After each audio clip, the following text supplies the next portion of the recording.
ways, but I know you care. Bring it over to my plate. You don't know what you do. Your body like speaks to me. You don't know what you do. Hey guys, we are back again, Real Estate War Stories. Today I have Aaron with me. I'm really excited to hear his stories that he's going to share with us today. Aaron, if you could introduce yourself, your title, how long you've been in real estate, where do you service? All right, Aaron Bates Real Estate with Real Broker. I've been doing this just shy of 12 years. We're servicing all of Long Island, Nassau, Suffolk, Queens, and Brooklyn. Awesome. Why did you decide to start a career in real estate? I got a phone call one day, and the rest is history. You should get into real estate. That's pretty much what was going on. But I was doing every single job in order to survive: bartending, cleaning pools, painting. I was working a 9-to-5, everything. I mean, cleaning cars, like you name it, I did it to make money. Masonry work, everything. And then I got that phone call, and really the rest is history. I jump into the REO business, so I have a lot of crazy stories from that. Well, if you want to share anything, feel free. So we'll jump right into it then.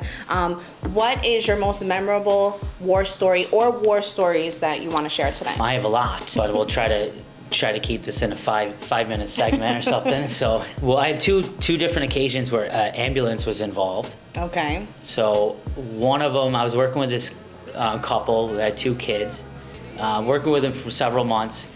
One day we went to this house. The daughter, who was maybe 8 years old, went off to the side of the house, and all of a sudden I hear crying. She fell off the stoop, hit her head, busted her head open. Oh my Next thing you know, ambulance is in front of the house, and they leave. So of course, at that point, we had another 2 hours allocated to look at houses. This is maybe the second house we were looking at. I didn't know what I was gonna do with my time. All of a sudden, people start showing up to the house, and they're coming for an open house that it wasn't even going on anymore. They actually canceled the open house prior to, for whatever reason, I don't know. So again, I had 2 hours to spare. I decided to jump into the house and start running the open house. Oh, okay. Because I was supposed to be working with those buyers, but they were at the hospital at the time. The little girl was fine. Okay, good. She got stitches. You know, it was kind of scary at the moment, and I ended up continuing to work that open house that was not my house or anything, but it... You weren't the listing agent, meaning Correct. on the... Yeah, but everybody was showing up. I guess it must have got canceled maybe the day of or the day before, and people just happened to think that it was still going on. I figured, why not? Here's an opportunity. I never said that I was actually the listing agent. I just said I was a showing agent. Was the sellers there at the time? No, it was a vacant house. Okay. It was not a house with our company. So it was really, whether or not that was right or wrong, I did it. I showed the house. I never sold the house, but I did end up generating leads off that house and then sold them other houses. Awesome. So just kind of thinking outside the box there. That was one ambulance experience. The other one was one that I broke a rule that I've had for the longest time, and is not to re-show a house until a buyer has a fully committed mortgage. The seller was moving out of state. They agreed to let the buyers come back in. The buyers wanted to show their family.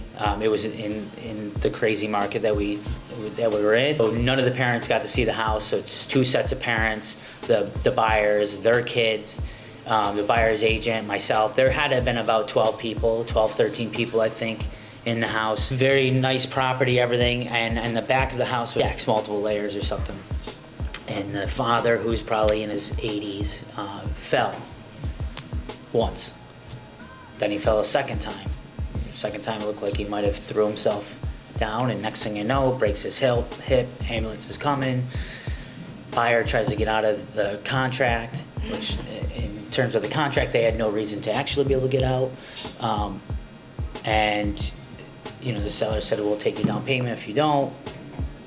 Again, not sure if the seller could actually do that or not. And lo and behold, the buyer ends up buying the house. The buyer's father ends up suing the seller, but they own the house. So that was a second experience with the ambulance. I learned a lot from the experience. Again, I'm breaking your rule, and not many agents probably do this, but I've always done this, and now I will never not do that again. Do not show the house again until after they have released a fully committed mortgage. Because they could have maybe somehow got out of that contract or something. But And carry a first aid kit with you Yeah, because it right. seems that someone might scratch or break something.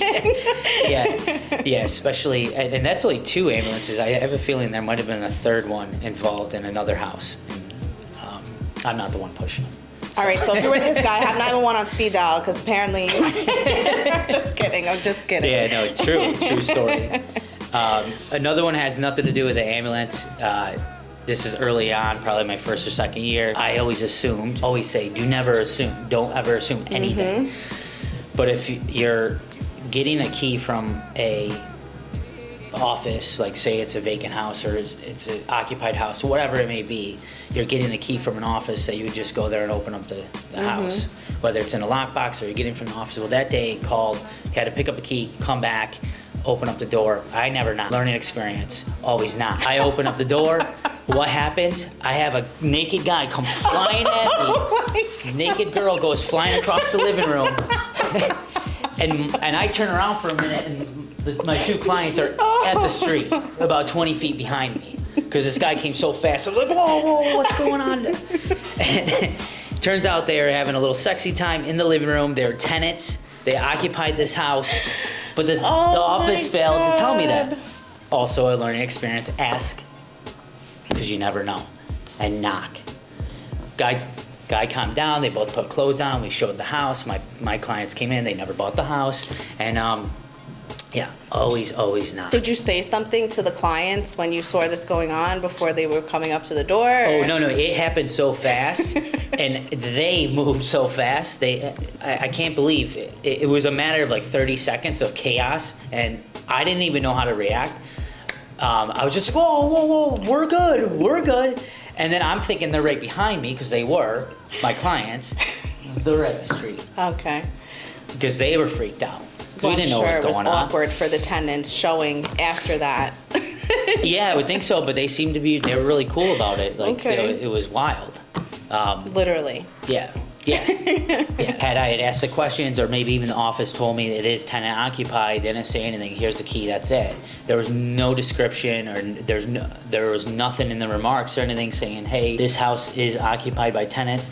I assumed, again, don't assume, that assumed nobody was in the house. I knew it had furniture in the house via the photos, but I assumed that maybe they were at work because it's during the day. Again, knock on the damn door. So 2 key lessons here. Bring a first aid and always knock. Those are the 2 key lessons. Yeah. So that was some funny stories that you shared.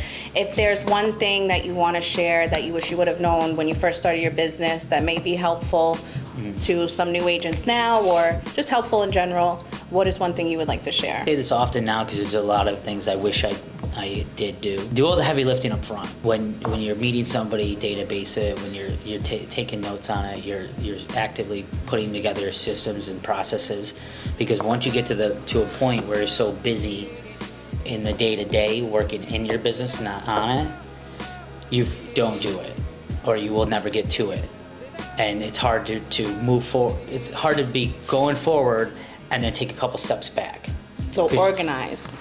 Pretty much systems, process, organize yourself, organize everything, because it will make it better, much easier to do it later on, because then when all of a sudden you have 20 to 30 clients you're working with at one time, you can manage all that and then keep on moving forward. Awesome. So, but no one was there to tell me that. I didn't really know. And at that time I was taking on 30 to 50 leads per week, and had I known how to actually do something with them, I probably would have got further along a lot faster. So. Right. So if our listeners want to come to you for advice on how to organize and implement that, if you want to drop your socials. I don't know if I'm exactly the person for the organization part. I have a feeling he knows somebody who is, though. Yeah. I just know what I should have done. But yeah, if anybody's looking to reach out, I'm a ball of information and stories. So Aaron Bates Real Estate, you can find it on Facebook, Instagram, I think TikTok, but I don't actively use that. And yeah, that's it. Well, thank you so much for coming on and sharing. Guys, thank you so much for listening. I cannot wait for you guys to see what is next. Speaks to me. You don't know what you